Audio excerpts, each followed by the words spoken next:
একবার ভাবুন তো, এমন এক কারাগারের কথা যার দেয়ালগুলো আগুনের, যার ছাদ আগুনের, যার বিছানাও আগুনের, আর তার শিকলগুলো আগুনের, যেখানে পান করার জন্য দেওয়া হবে টকবক করে ফুটতে থাকা গরম পানি যা নাড়ি ভুড়ি গলিয়ে দেবে, আর খাবারের জন্য দেওয়া হবে জাক্কুম নামক এক কাঁটাযুক্ত ফল যা গলায় আটকে গিয়ে যন্ত্রণা দেবে। এটি কোনো কল্পকাহিনী নয়, এটি সেই চূড়ান্ত ঠিকানা যার ওয়াদা স্বয়ং আল্লাহ করেছে। আসুন আজ আমরা পবিত্র কুরআন ও হাদিসের আলোকে সেই চূড়ান্ত এবং ভয়ঙ্কর কারাগারের ভেতর দিয়ে এক অবিশ্বাস্য সফরে যাই। এটি হলো সেই অনন্ত কষ্টের ঠিকানা, জাহান্নাম, জাহান্নাম, জাহান্নাম।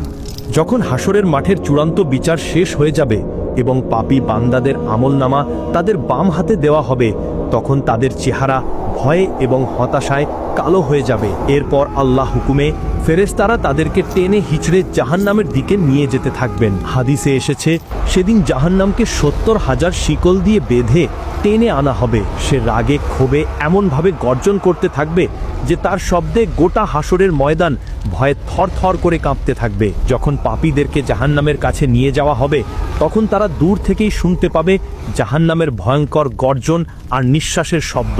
তখন জাহান্নামের প্রহরীরা জাবানিয়ে ফেরেশতারা তাদের ধরবে।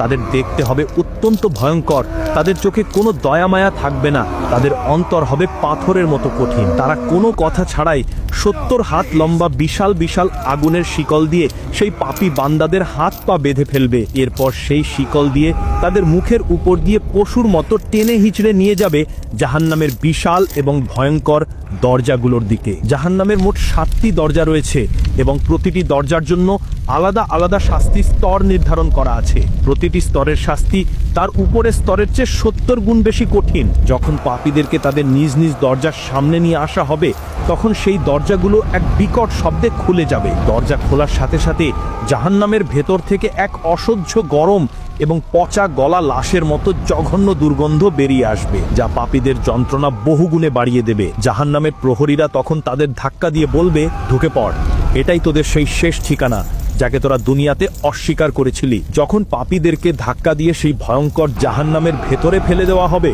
তখন প্রথম যে জিনিসটা তারা অনুভব করবে তা হলো এর আগুন। জাহান্নামের আগুনকে এই দুনিয়ার আগুনের মতো ভাবলে ভুল হবে। হাদিসে এসেছে, জাহান্নামের আগুনকে 1000 বছর জ্বালানোর পর তা লাল হয়েছে, তারপর আরও 1000 বছর জ্বালানোর পর তা সাদা হয়েছে, এবং শেষে আরও 1000 বছর জ্বালানোর পর তা হয়ে গেছে ঘুটঘুটে কালো। জাহান্নাম হলো এক অন্ধকার, গভীর এবং উত্তপ্ত আগুনের কারাগার। এই আগুন তাদের শরীরকে এমনভাবে গ্রাস করবে যে তা চামড়া পুড়িয়ে, মাংস গলিয়ে হাড় পর্যন্ত পৌঁছে যাবে। তাদের যন্ত্রণা দেখে মনে হবে যেন তারা মারা যাচ্ছে, কিন্তু তারা কখনো মরবে না। সেখানে তাদের পরানো হবে আগুনের পোশাক।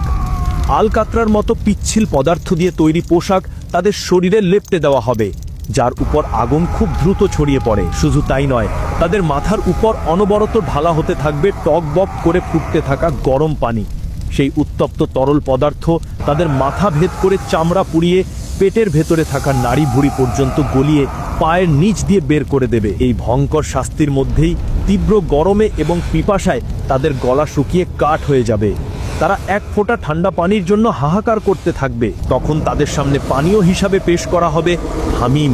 এটি হলো টকবক করে ফুটতে থাকা গরম পানি। তৃষ্ণার্ত অবস্থায় যখন তারা সেই পানি পান করার জন্য মুখের কাছে আনবে, তখন এর প্রচণ্ড তাপে তাদের মুখের চামড়া এবং ঠোঁট ঝলসে পাত্রের মধ্যে পড়ে যাবে। আর যখন তারা সেই পানি পান করবে, তখন তা পেটে পৌঁছানোর সাথে সাথেই ভেতরে সব কিছু গলিয়ে দেবে। এরপরও যখন তাদের পিপাসা মিটবে না, তখন তাদের দেওয়া হবে আরেক ধরনের পানীয়, যার নাম গাস্সাক। এটি হলো জাহান্নামীদের শরীর থেকে বের হওয়া রক্ত, পুজ এবং অন্যান্য ময়লার এক দুর্গন্ধময় মিশ্রণ। এটি এতটাই ঠান্ডা হবে যে তার শরীরকে ভেতর থেকে জমিয়ে দেবে।